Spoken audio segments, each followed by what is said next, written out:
following show contains adult content. It's not our intent to offend anyone, but we want to inform you that if you are a child under the age of 18 or get offended easily, this next show may not be for you. The content, opinions, and subject matter of these shows are solely the choice of your show hosts and their guests, and not those of the Entertainment Network or any affiliated stations. Any comments or inquiries should be directed to those show hosts. Thank you for listening.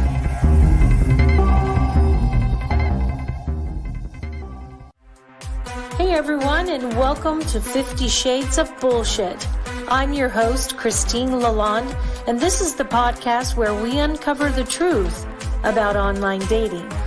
Now let's begin. Hey everybody, I'm Christine. I'm Jada. And this is 50 Shades of Bullshit. Thanks for coming back again with us this week. We're so excited to be here. So excited. So excited. We have an awesome guest today, so I'm stoked. But me too. Yeah. Your week going okay there, Jada? Just kidding. I love that every pregnant pause. Nothing like it. You know what? It is a day, another week in the life of a love gladiator. Oh, a love gladiator. Ooh, let's write a book like that. We should. Yeah, we totally should. It's been a week, but you know what? I'm managing. The love gladiator. Let's do it. I have an idea. Let's do it. Well, actually, let's just do a I don't know, a short doc or something on it. Or I'm totally into it. Let's do it. Let's do it. And show the ins and outs of the behind the scenes of what it's like to be a matchmaker to fools who can't get their own shit together. I just don't think sometimes that people realize all that we're doing. It's right. Let's show them. We should show them. Yeah, I'll come out to DC. I'll film you. Oh God. Do it. Let's do it. Okay, so you know matchmakers out there too. We can probably wrangle them in. Yeah, one of them is going to be on our show right now, and she's one of my favorite people on the face of the planet. I know. So, what were you going to say a second ago? I was just going to say, we have to talk about Love is Blind. Love is Blind. Yes, I started watching the new season this week. I'm flying through it. I can't get through it fast enough for a couple of reasons. Okay. I have come to a decision. I had started to think about this at the last season that we did a month ago, talking about revving up to the new season. And I've just fucking decided that they don't care if these people are compatible or not. I think they're just grabbing weirdos off the street from anywhere and throwing them in those private little rooms and saying, have at it, crazy people. Have the fuck at it. But you know what? I think, and one of the things I realized, I think we talked about this before, everyone is so young. I mean, I think the oldest gentleman on there, I think is 36, but what about like people over 40? What about people that have been divorced? Like these people are 24, 25, 27. And they don't know shit. They're not listening. Okay, so this is the whole point of this show, is that they're supposed to be listening. They're supposed to be hearing. It's all about unseen. It's pulling from your ears, people, and they're not listening for the red flags. People are literally telling you who they are, and you're not listening. It's wild. It's wild. It's wild. So, well, the one went viral. Yeah. The Megan Fox. Is that what you're talking about? Yep. So my friend has been watching the show from New York with me. She started it here when she was here last week, Angela. And she calls me every night and she starts out with, okay, so Megan Fox walked in the room and da-da-da-da-da. And I said, because everybody's complaining, that she doesn't look like Megan Fox. She doesn't. I think there are brief things that she could vaguely, but I've come to a conclusion. I was watching the last episode that they have on last night, and she turned her head and Jay Leno walked in the room. Her face is shaped like a moon, like Jay Leno's. And to me, she's more Jay Yeah. Leno than Megan Fox. So, But I think Jay the Leno. other girl looks more like Megan Fox That's what I than said when she said it. she I was does. like, nope, the Yeah. other girl does. And Did you see what country corner Wayne? They said my face looked like I'm having a bad day. Oh, I am, but it's okay. It's okay. she is having a day, that's for sure. Yeah. I think it's funny that okay, so I think her name is Jessica, the really pretty one that this douchebag passed up. Thank God he passed her up because she dodged a major bullet. He is horrifying and he's disrespectful to women all across the board. Yeah. But when it comes down to it, I love that she was like, "You're gonna need your EpiPen when you EpiPen. because you're gonna be gasping for air when you see me." And I was like, "You go, bitch, you go." And then they start talking about it on the show between Yeah. him and uh, Jay Leno, and they, I they can't remember her name, but I don't either. It's Meg or Jay. let's edit that out. So this is the thing. They start going off, going, "Oh, she's saying these things. What a horrible thing." I was like, "No, no. You guys are trying to make this woman look like a pathetic piece of crap by saying, you know what? I'm a beautiful woman. I got my shit together. I'd make a great match for you. You're going to be really gasping when you see it." Yeah. And she was also referring to the fact that he's not going to be happy with the one he's choosing, Oh, which yeah. I could have Yeah. told. I could have said that as well as a Uh, matchmaker. Look, I think that she is quite lovely in her own way. I think that she can be quite Yes. pretty. I think she's very Yes. pretty. I She's don't very see a thing wrong with her body. She's very insecure about her body. I think her body is banging because I'm all about curvy women with extra love to hold onto. Welcome to my Oh god. but this is the thing. She's so fucking insecure that Yeah. she's causing problems where there isn't problems. And I'm Yeah. seeing this over and over and over in these shows. These women are not secure enough, they're not mature enough to understand that their insecurity is projecting shit onto the men that don't need to be there. Yeah. And I get it. They supposedly fell in love sight unseen, and now they're insecure about their looks. Well, what are you doing on a goddamn dating show that's broadcasted Right. internationally if you can't handle how you look? It's like, Absolutely. let's grow up. Let's be secure women, and let's not, add a bunch of drama where there isn't any. Yeah, I would That's agree. why I think they need to pick mature women. Well, I would But agree. I'm excited because one of the parts of the topic that we're going to talk about today, my favorite person aside from you, she's a matchmaker, but she also does a lot with body positivity. So I think it's interesting to get into that. As far as I think that the guy Jimmy chose this person because he thought she looked like Megan Fox. So then when he saw 100%. like her body and just Thanks. how different she is, Mhm. He's all about surface looks. absolutely. He doesn't have enough depth to himself to appreciate a Yeah. woman with depth. Yep. Yep. And And that's yeah. what I'm finding is a problem with also the interracial couple. She's Mhm. quite lovely, but then as he starts pulling away, she starts getting insecure, which I get. If he is on his phone one more fucking second, it's so disrespectful for someone. We talk about things that people should and shouldn't do on dates, During dating. Yeah. and one of them is having your phone in your hand or having Mhm. they're having a fucking conversation and he's looking at his cell phone. I I'd fucking knock know. that shit out of his hand. Christine, Fuck leave it to you, dude. boo. Oh, Leave it to babe. you. I mean, going, You are on a roll today. I mean, like, dude, is there something more appealing on that screen than what I have right in front of Oh, you? I mean, yeah. seriously. Seriously. But the show is interesting. I think they're Yeah, way off the mark this time. I I'm think so. rooting for a couple of couples. I really am. But Same. the redheaded guy with the Latin girl, Oh, I love them. I like them uh-huh. together.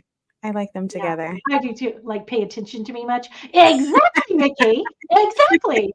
Who? Yes, Mickey. Oh my God.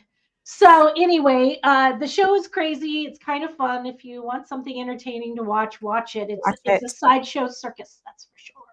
Yes. Yep. I would agree. Well, I'm actually going to leave it to you to do our guest intro. Do you have it on you? I do not, but I will just go with it because I know her. Well, how?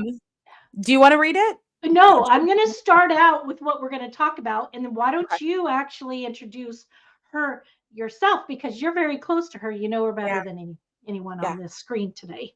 Yep. So today we are talking about body positivity while in relationships, matchmaking, and what men want when it comes to physical. And we were just talking about this. Yes, We are going to have girl talk today with a very special guest with a twist on sex and dating over 40. So she is the guest is Corey Lynn. She is the founder and CEO and matchmaker and genius of the Corey Lynn Agency, which beautiful too. yes, she's beautiful. She's based in Connecticut. She, like myself, is helping singles around the world, but her focus, which is why I value her and appreciate her so much, is about body positivity with women, sex positivity. She is like teaches me things. Okay. But she's just amazing. She's an incredible person. She's also a certified matchmaker like myself. But I'm so excited. So let's bring her in. Hey, Hi, Corey. ladies. How are you? Thanks for Hi, that intro. I laughed. Yeah. Well, I really have enjoyed my conversations with you, Corey. We had talked in the past, and Jada is always talking about how awesome you are. And I follow you, and I've been watching your series on getting ready for dates and plunging back in, and I've really enjoyed them. So thank you for that. I love watching you get your hair ready. I'm all about multitasking. It's funny. There's not enough time in the day. So I was like, oh, I'm thinking of something. Let me talk about it. So Right. It's ironic that the naturally curly haired girl is curling her hair. But yeah, that's where we're at. I love it. Thanks. I love it. Well, welcome to 50 Shades of Bullshit. We're really excited to have you.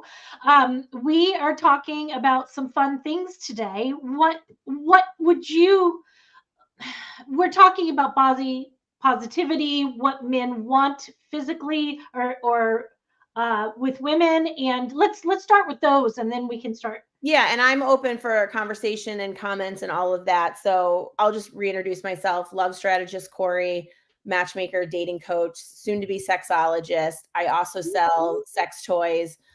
Certified I put the fun back in dating and relationships. That's the way that I look at it. I find that people hate dating. I like it. I like meeting new people. I like, but again, that could be my 20 years of corporate sales experience. I'm used to just going out, meeting strangers and having those conversations, but people don't do that anymore. And I've been in the industry now for 5 years. And I actually started this because I got laid off my corporate job in 2019. I was laid off. Got a phone call at 1 o'clock or 1 in the afternoon on a Monday. You never get laid off on a Monday right after lunch. So I had always in the back of my head had always thought people make dating way too hard. I want to go through, I want to make this easier for people. I want to get into date coaching. I found the Global Love Institute. That's where Jada and I are certified from. And then just started the business. And fast forward to talking about body positivity and how I got into that. Typically within the industry, it's usually the older, wealthier men who want to date women that are 15, 20 years younger than them. And what we're finding is, there's great women, there's great men, and people don't want to take them on because they might be mid-size, they might be plus size. They don't, they don't have the people in the database for that. So a lot of matchmakers weren't taking them on. And I'm sure Jada's talked about this before, but there's different niches within the industry. So I said, you know what, as a mid-size plus size person, I've been dating, I've never had any problems. So I want to explore this. And for me, it's really about finding those people who are interested and who are attracted to those individuals. I love that. So, there was something you said that I was going to freaking ask you about, and then it went away. So, do you find that between you and Jada both, do you find now that there are men that are coming to you that have a wide variety of what they're looking for in women now? Because, in the beginning, years ago, the only thing you ever heard about was, what's her name? Patty Stanger. Yep. Yeah, because she had the Millionaire Matchmaker Club, and everybody was like, 20 something and skinny and, big boobed and tiny waisted and plastic surgery and hair extensions. And I always thought, well, that sucks. That's too bad that they are only looking for the surface in people. But do you find now, guys, that there are more variety of people that they're looking for, not just one niche? Well, I think it's and to kind of backtrack about what you guys were talking about with Love is Blind. At the end of the day, controversy is what gets people tuned in. These are reality shows. People are signing up. And if you've ever gone back and look at The Bachelor, it's, I'm a waiter. No, you're trying to be an actor. So you're getting on reality TV to get your big break. And honestly, when you think about it, it's, I don't do well on this season and I don't get matched up. Can I go on to another season? Can I, do this? So controversy is what gets people tuned in, gets what people selling, gets people talking about it. She made one comment how she looks like Megan Fox, and now everybody's been talking about it for the last 2 to 3 days. And everybody's like, okay, let me go in and let me click and let me check out her profile in the show. I would say, because I focus on Jada and I focus on the East Coast. We focus on, the Northeast. We have clients all the way from DC, from Maine to Florida. We have clients, and I focus on different people, different ethnicities, all that. I date interracially as well. So I find where I am in New York City being a melting pot, that people are open to dating different ethnicities, different religions. Men, it's funny. And I think women forget this, like our biggest insecurity could be somebody's turn on. That love handle, that little right on that hip that every woman hates, the mommy's pouch. We hate it, but men love to snuggle on it. They love to nip it. They hold it like it's it's like a fanny pack. They love it. And it's just women. So fucking wild. Because, and it's like our biggest, and I'm just like, you know what? And I love my mother dearly, but she was always on my case. And God forbid she watches this, she's probably going to think I never said that. But like in high school, I was always the taller girl. I was the one that was in the back of the classroom because I was taller. I was bigger, all of that. And I remember my mother like, well, maybe you should try to lose weight. And I looked at her and I go, the minute I stop getting boyfriends, I'm going to lose weight. Good for you. It has not stopped. It hasn't. And there's going to be somebody, and there's a very fine line though, when you think about it too, because you don't want somebody using it as a fetish because you have, that type of stuff. But when you think about it, body positivity along the way, you have the Ashley Grahams, you have the Tess Hollidays that, Christian Soriano now, he's designing gowns for celebrities that are all different shapes and sizes. You don't have that. And, and it's tough because women use the term body positivity, but men love thick, curvy. Yeah, they do. Well-fed. What's the other terms? Well-fed. Yeah, well-fed is a good one. Oh, you're thick. Oh, you're healthy. Healthy. That's healthy. I was like, sorry, what? And they're like, do you know how many texts I've received over the years from men saying, are you keeping it thick for me? Yep. I'm like, but you know what the funny thing is you can't go on you can't go on social media and use the word curvy. You can't use the word thick. Why? Because there was a matchmaker actually who was looking for a curvy woman. She had 15,000 followers on TikTok, account gone because it's banned. because it's banned. Yeah. Because she said curvy? Because she said curvy, because they're trying to make it a good, all-inclusive, positive experience. But men refer to curvy, thick as their positive aspect, whereas women, so if you go in, and that's what I'm struggling with. So then if you like to date mid and plus size women, please come through, come to my website, fill it out, because that's what, the women are out there, the men are out there that are the mid-size and plus size, but it's finding those people that respect them and that want to date them and that are attracted to them. Yeah. Well, I just want to touch on something really quick. We were talking about, Love is Blind and stuff. And we were talking about, people joke about her looking like Megan Fox, whatever. I made a joke, Jay Leno, because of the shape of her face. I think she's beautiful. Let's just start there. She's quite lovely. And I love her fucking body. And you can, if you're watching the show, she covers it constantly. And she's very insecure about it. And I hate that for her. And I hate that for all the women watching and all the men watching, because it's like saying, it's okay for me to put myself down for this. So it's okay if other people do as well. And it's just not okay. You're opening the door. It's like, it's okay for you to not think I'm attractive. Are you okay to think it's because you'll hear people say, people that are mid or plus size, I'm fat. Like I send Jada, send it to Jada. I posted it on my Instagram, but I was eating my lunch in my office and I dropped my fork and it made 3 indentations on my hardwood floor. And I literally put, my fat ass dropped the fork, but you can't call me fat, but I can call myself fat. But it's just like, we're poking fun at ourselves. And and there's also too, there's this thing in Philly that I just found out. They had their first one in October. It's called FatCon, Comic Con, but it's for mid and plus size people that come there. They get to meet. They have, they're doing roundtables, they're having speakers, they have clothing design, they have all sorts of, opportunities for them and to be able to mix with other people, and I love it. I'm trying to, when they do another one here at the end of this year, I want to go, I want to either be a sponsor or have a booth. Yeah. I think that's, that's great. Yeah. I actually was looking for something to write it down. We should, I would like to talk to whoever started it or runs it or whatever and have them on the show. I'll do a warm intro for you. Yeah, because I don't give a shit what someone's coloring is, hair color is, skin color, eye color, body shape, heavy, thin, short, tall. We're all fucking human. Yep. Absolutely. And there's not one look or feel that's wrong or gross or anything. Sometimes we all are stupid assholes and we make fun of people. And this is a show where we joke about things and we make fun of ourselves. But when it comes down to it, we are 100% supportive of anybody looking for love. Yep, or looking for themselves. And I love that you really, Corey, talk about body positivity and are out there for those who think they can't find love until they get thin. I was there. It's never going to happen. I hear it all the time. Exactly. I've said it. Oh, let me drop another 20 pounds. Let me do this. I say it to Corey literally every day of my life.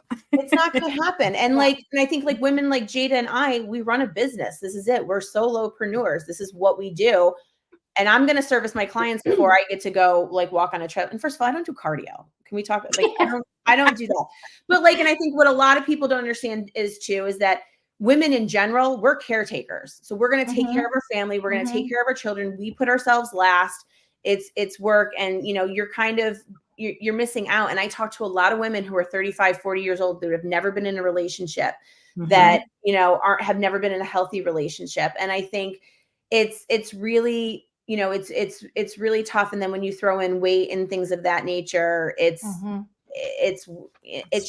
stressful and it makes a lot. And people don't feel, it's right there. And we always hear, first expressions or first impressions and all of that. It takes, and a lot of women too. And you have some women, they love their curves. They are happy. They are sexy. They are comfortable in it. And then you have other people that want to cover up, that are wearing blankets, that are wearing sweatshirts. And I don't care what I don't care because I'm going to fall in the back. They're going to wear, black. And some women embrace it and some women hate it. And it's the same with men. And then you're going to notice too that a lot of mid-size and plus size people, they have great, huge personalities because look at me, I'm the funny person. I'm this, because if I'm funny and I'm bubbly, I'm not the big person. Yeah. Right. So those are Well, the things they look at. I will say that it's kind of wild for me. I started out modeling very young, my teens, and I modeled till I was 43. And the most popular time of my modeling career that I made the most money is from 30 up, when I was one, older, and two, plus size. Not, well, what the modeling industry calls plus size. Consider plus size. An 8. Yeah, I was an 8. I was the perfect shape 8 because I started out as the perfect shape 0. And then I had children and my shape stayed the same, but I had more there. And I got more attention modeling wise. But then let me tell you something. When I was thin and, just like what you would consider, what a lot of people talk about, these tiny little skinny girls, right? Yeah. Women, whatever. They're beautiful. They're perfect just the way they are. They can't help being thin, so I don't judge them. But this is the thing. As I got older and as I got curvier, the more attention I got from men. Men told me I was sexier, that I was more, that I was prettier, that they liked me better now than they ever would have before. And they see my modeling pictures and they go, "Oh yeah, you were really stunning, but now you're better." And I have learned to embrace that and know that I feel really fucking great in my skin now. Yeah, I work on losing a little here and there. I work on tone, but that's my own personal preference for my own body, not huffing and puffing as I go up a fucking staircase. You know what I mean? But I'm 100% about, men really liking women with substance, not only mentally, but physically. Yeah. And we hear that a lot, and I'm sure Jada can attest to it. Like, I mean, even some of the men too, like, Jada and I are single and dating, and, you can meet a really good looking guy, but they have nothing to talk about. There's nothing. Yeah.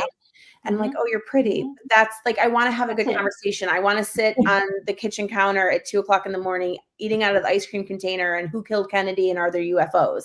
Like, you want, like, that's the stuff that and that's what every woman wants, because at the end of the day, our looks are going to fade. And, and I love all these, people. And right now with the Ozempic thing, that's, the weight loss drugs, those are huge things. And everybody thinks it's for people who can't, who are lazy. It's not. I'm in one of those weight loss programs, and it's now considered, obesity is now a disease. It's genetics plays a huge fact. As you get older, your insulin ends up, your body becomes resistant to insulin.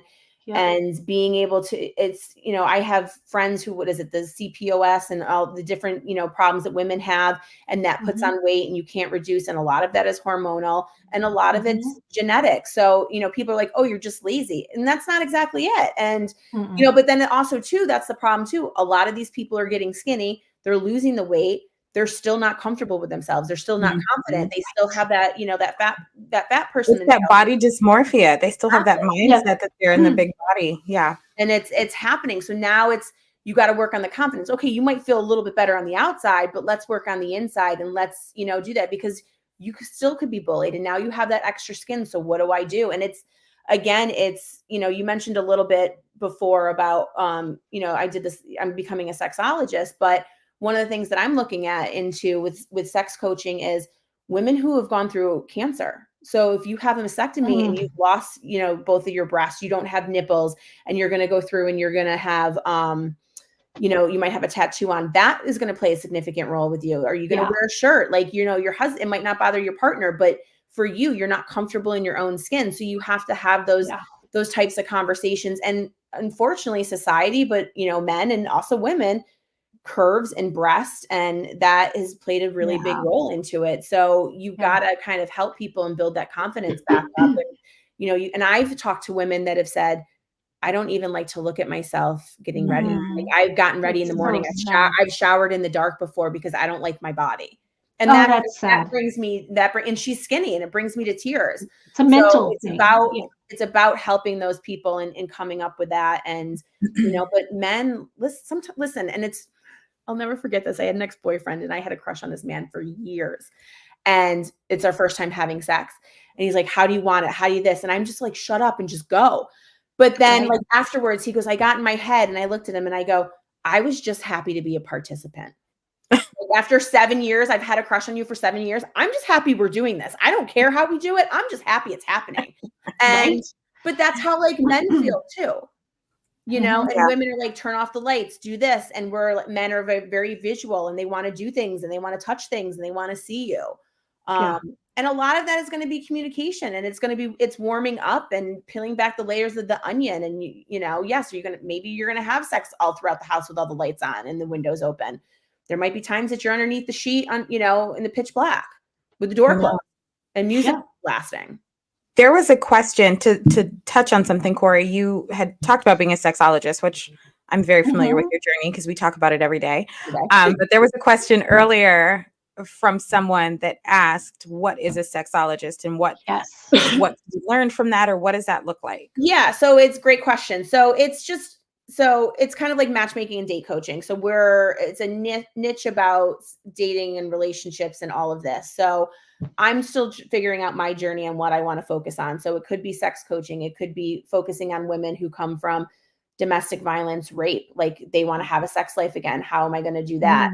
It could be E&M matchmaking, ethically non-monogamous. You and your partner are thinking about exploring about being swingers or polyamory. So what does that look like for you? How are you going to do that? Submissive and dom and subs. How do you want to do 24/7? Do you want to just play around with it? What are we going to talk about aftercare? How are we going to do, there's so many different things, but it's a fancy word for sex coaching. And if I'm aging myself, but the three of us on here know Dr. Ruth. She's like 95. She just did an article on Valentine's Day and I was so happy to see her and she's so freaking cute. But my goal is to be Dr. Ruth and Patty Stanger combined because I'm making my company a life cycle relationship company or relationship life cycle company, because when you think about it, dating and relationships, but then you're going into, sex and you're having those conversations and things are coming up, and that, I've had relationships that I've ended because of lack of sex, because of the communication, because of all that. Like you can only do so much. And if your partner's not willing to meet you, but then also too, we go through menopause and our body changes and we have, cancer and all these different things. So that's a very long-winded answer of sex and sex coaching and what goes into it. But it's endless with the opportunity, and it's trying to figure out exactly what I want to do. But I think for me, it's more of the educational sex education. And I did that in college, just going around to dorm rooms and talking about STIs and way to prevent yourself and those types of things. We're starting to become a positive sex, country, but it's still very quiet. It's still, people don't want to talk about it. And I have a client who I recently started working with who, she goes, we didn't talk about it at the household. It was dirty. It was bad. You don't do those things. Yeah. Yeah. Sex is a taboo subject, which I think it shouldn't be. That's why we're here. That's why 50 Shades of Bullshit exists. I also, it's like, come on. We had a fucking Super Bowl halftime where a fabric was removed and showed a nipple. Oh, we all have them. And just because she has a little bit more cushion under the nipple than the guy does who gets to walk around without a shirt, it becomes an issue. And for years, they're still talking about her. They're not talking about him. Yeah, about him. Yeah. Mm-hmm. Right. Yeah. Or let's talk about all the people who are up in arms with the fact that she has a boob. And we saw it. Big fucking deal. Porn's a problem in this country. People in titty magazines are a problem. It's like everything's a problem. Everything's a problem. But you know what? I think one of the things that I love about Corey, I mean, there's so many because she's just an incredible human, but she is so, for those of you that are listening, this woman is so open about her sex life and sex, and whether it's like masturbation, whatever, like she Well, but I mean, but that's so admirable because so many people don't want to talk about it. And you are like, she's on a whole other level. That's why I said she teaches me things every single day. And I think that that's something that's amazing about you. Have you ever run into situations with men that you've dealt with that's been a problem, that you are so free and you are so open and you are just like, do this, do that, I want, like, have you ever Yeah, a lot. I've actually, years ago, I had a boyfriend that was like, come back over. And I'm like, come over tonight. They're like, I need a break. And I was like, what do you mean? He's like, we have sex too much. I was like, is that such a thing? He's like, I want it all the time. And I was like, I'm sorry. Like, some people aren't like that. And I get it. And I want it. I do. But again, it's open communication. It's having those expectations, and people don't have those conversations when getting into a relationship. You don't have the conversations of what your expectations are. Okay, we're in a relationship. What does that look like? Let's talk about finances. Are we going out to dinner every weekend? How often are we having sex? Are we having sex with other people? Like, and it baffles me how many people have unprotected sex and then know that they're not in like relationships, and they know this. And then they're like, well, what do you mean? And I'm like, but if you can stick your dick in a woman's vagina, like, you didn't think twice about that. You let him do this. Like, you need to have these conversations. There's nothing worse. But then people won't talk about that. And that bothers me. Again, you can let somebody stick their dick in you, but you can't say like, are we in a committed relationship? Are you dating anybody else? What's your STI? Have you had an STI test? When was the last time you've done that? Like, it bothers me. And then like, and then you have those conversations. And I think, listen, at the end of the day, men like sex, and, a lot of women do. And there's people who don't, that are asexual and all of that. And it's not a big thing for them. But again, have those conversations. What does that look like for you? And people aren't having those conversations. But men also too, when you come out of the gate, we're like, cool. Like, I'm a woman. And like, I had this conversation with somebody, and he's like, well, I'm going to go date somebody else. Bro, I can make 20 phone calls right now, and I can have a train run on me if I wanted to tonight. Like, I'm not going to. But like, that's what men don't understand. Like, women we have access to that. We can do those types of things. So like, we want you to, listen, we're going to have sex with you when we're ready. Like, you need to stimulate me mentally. And listen, we're all adults. We can go have sex whatever we want. They make toys. We can have sex alone. But if you want that connection, you got to peel back the layers. Let's figure this out. Let's see if and I don't think there's anything wrong with talking about sex. I don't think there's anything wrong. Absolutely not. But absolutely not. And you can say, like, I have a client right now who's on her third date with somebody, and the first date, oh, we could go back to my house. And she was just like, all right, whatever. And he like brought it up again the first date. And she's like, listen, I don't feel comfortable with that. We're not doing it. And then the second date was like, oh, we can do. And I'm one of those, like, listen, if you're going to go, I want an exit plan. I was like, you need to tell people the address, all of this stuff. I said, you are to bring condoms. And that bothers me too, that women don't come prepared for that either. And how many men will be like, oh, wow, you have condoms. Why wouldn't I? Like, what were the questions? There were questions. There was a question about what question? There was one in the comments about where you can go to become like a sexologist. Oh, yeah. I looked it up, and it says the minimum education requirement for a sexologist or a sex therapist is typically a master's degree from an accredited program. Is there anything other than that? So I'm doing Love University. There's Somatica. I'm blanking on the one, and I can see the thing. So a lot of them, what it is. So like the one that I'm currently doing is like 300 hours. Ooh, so you're in a program. There's ISEE, which is so I'm doing Love University under Dr. Ava Goodell. And then you go through and you have to do, you take other classes, and it's the AESCT, I believe. So you're getting credits for that. So like, I took a class a few months ago, kink versus abuse. So, there's, when it's coming into BDSM and doing those things, like, is it, submissive and dom, like, there's other things that you have to think of. Corey, we've had several people come on and talk about kink and BDSM, but we've not talked about the difference between abuse and BDSM. Yeah. So a great example, it's a good question. So a lot of this, when we think of this, we think of 50 Shades of Grey. And yes, sometimes there's going to be verbal conversations. You're going to have, like, you need to set boundaries. So some people are 24/7 subs and doms. And I will say, guys, if you're really curious about this, Reddit is a great tool. You can find out so much stuff in Reddit. And Right. but Reddit is really good because people, they're going in there anonymously, they're having conversations, they're answering questions. But so you have, it might just start off with, a lot of people think of like whipping and being tied up and doing this. A lot of that too is sensory play. A blindfold, Mhm. that's technically BDSM. It If is. you're spanking somebody, you have a whip. But then you have other people that might go in a cage. You have other people that I need to ask permission to sit on the couch next to you.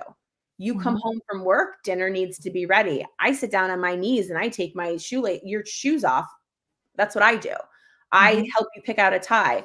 And the roles are very different and you have to kind of ease into that, number one. And then other times too, it's sexual. So you're going to be tied up, you're going to be whipped, you're going to be doing all these things. And what does that look like afterwards? So aftercare is a very big thing. You might want to try doing if you do the 24/7, which is, this is how it is the entire time. What does this happen with career? Are you choosing my nail polish? Are you choosing my pocketbook? So if you're doing something like that, and this is where the kink versus abuse is, say I have a peanut allergy. We're going out to dinner. You're my dom and you tell me, leave your pocketbook at home. But I have an EpiPen. I need that EpiPen to live. But you don't let me take that. My life is in danger. That is abuse.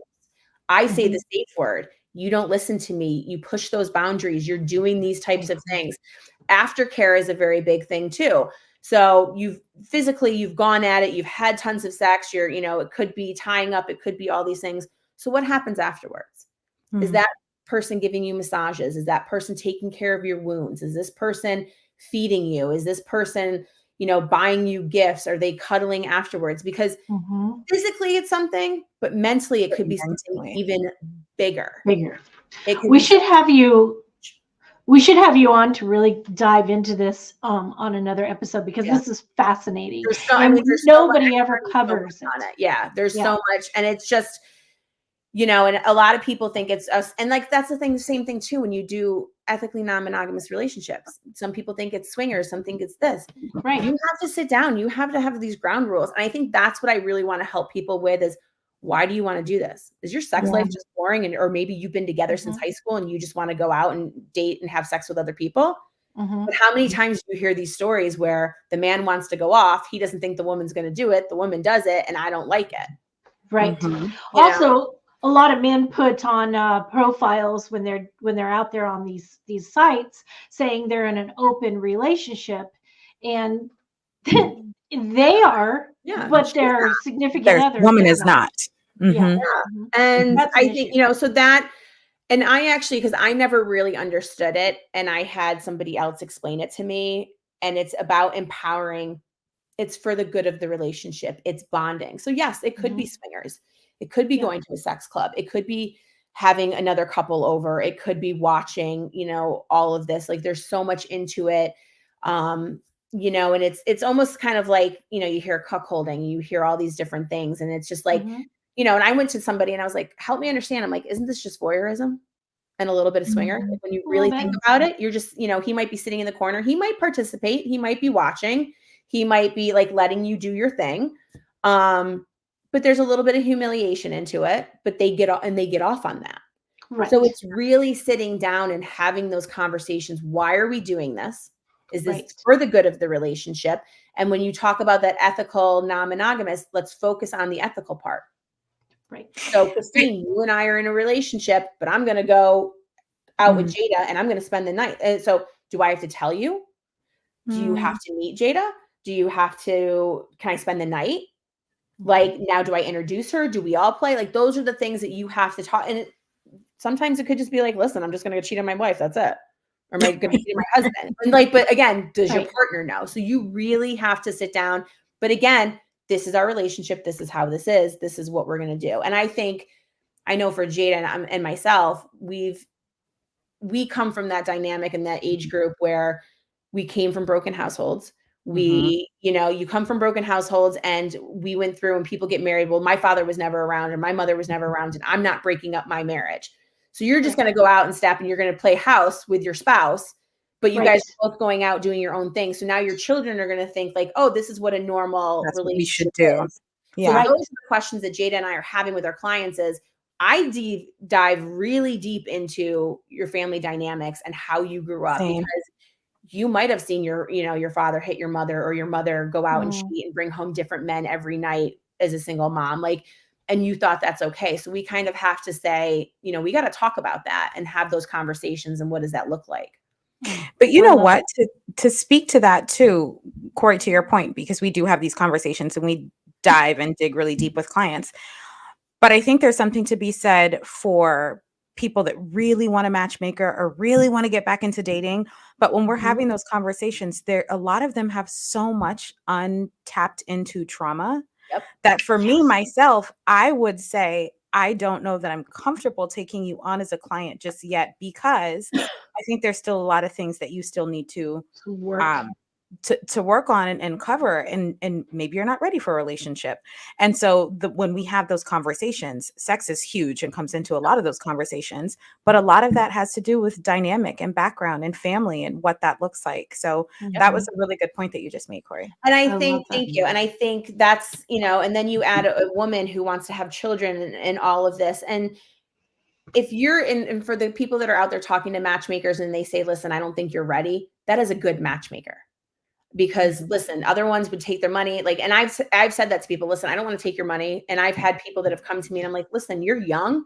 You just need to figure out what you want to do. So let's do an online profile. Let's do coaching. Like, this is what I want you to do. I don't want you out here spending, tens of thousands of dollars to go through and you're not ready. And you're not ready yet. And that doesn't make sense. And there's other times. And I actually, because, I've been doing this for 5 years, I've given 2 refunds. Because of those 2 refunds, I make coaching mandatory now in my matchmaking. We're going through family value. We're going to go through your relationship patterns, because there's always a pattern. And you want to break that pattern. We're going to talk about your key values, because if you don't know, and how many times, Jaden, you've had this conversation, tell me about yourself. What do you like to do when you're not working, when you're not raising your kids? They can't tell you anything. They can't give the elevator speech. Is that crazy? That's and insane. So how are you dating if you can't tell me? And this is a safe space. We're not going to talk about stuff.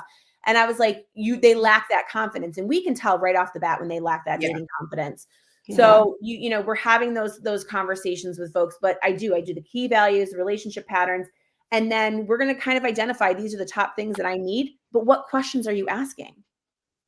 I don't want, I'm 45 years old. I don't want to tell you what my favorite meal is, and I don't want to tell you what my favorite color is. Right. Why are they asking these things? No, let's get, I don't have time for this shit. Like, are we doing this or not? And I know you're watching, so no. But no, I mean, those are the things. And I tell people, are you coachable? Or ask them, are you coachable? Yeah. Are you ready to relinquish control? Because if you're not ready to relinquish control and put your, you come to me, it's not going to work. We hire real estate agents because we need somebody to find a house for us. That's why we're hiring. I agree. It's so good when we're having such great conversation and time goes by so fast. I know. I hate it. By the way, Gwen is saying hi to us from Sexual Free Netherlands. Thank you. I got to go to the Netherlands. I might fit in better. That's where my family's from, actually. So welcome, Gwen. Thank you for coming and listening to the show. We run out of time so fast, but you are touching on some really important topics that I think that people need to be more aware of. And especially, we've got this young generation that is trying to date who've never been taught how to have a conversation with people. They're on their phones or their devices and they can't look up, they can't engage, and they don't know what to do. So they're expecting people to match them. And then when they're matched, they screw it up. And then they grow into adults who have had divorces and separations and trauma. And here we are trying to date and have relationships, when I personally think relationships are the most valuable things in our life, because without them, how do we function at work? How do we function with our children? How do we function? So we need to be taught properly. I just want to piggyback real quick off that. I know we're short on time, but I just posted an article. So Match Group, which is Tinder, OkCupid, all of those, Hinge, what they did is they did a whole, they released kind of like their quarterlies, the end of the year report. So now Gen Z is coming out into the dating apps. So this is the 20-year-olds are coming out of college. They're new to all this. So what does this mean for their parents who are Gen Z, boomers and millennials? But AI is becoming a very big thing. So AI tools now are going into their dating apps. So they're going to come up, they're going to curate a response for you. They're going to curate their thing. So it's going to be a bait and switch. You're going to have this witty banter with somebody on an app, and then they get in front of you and they don't know how to have a conversation. So Jada and I are going to see a massive increase in coaching, and it's going to be, and they're coming from the pandemic. They've grown up on technology. Trying to have a conversation is going to be very difficult. And I think we're going to see a massive need for matchmaking and for coaching. I agree. I also think that we should have a prerequisite for any time you go onto a dating app, you have to have a dating coach session or 2 or 10. But yeah, we just are not knowing how to do this. And I think having you back, Corey, to talk about it would be amazing. So we're way over time. I apologize. Corey, come back and see us. Yes, everybody who came and participated today, thank you so much. Please come back and see us next week. And until next week, same time, same place, let's keep this shit real. Thanks, Lee. If you enjoyed this episode, please share with your friends, like and follow us on Instagram at 50 Shades of _bullshit and Facebook at 50 Shades of Bullshit. Thanks so much for listening, and we really hope to see you again next week.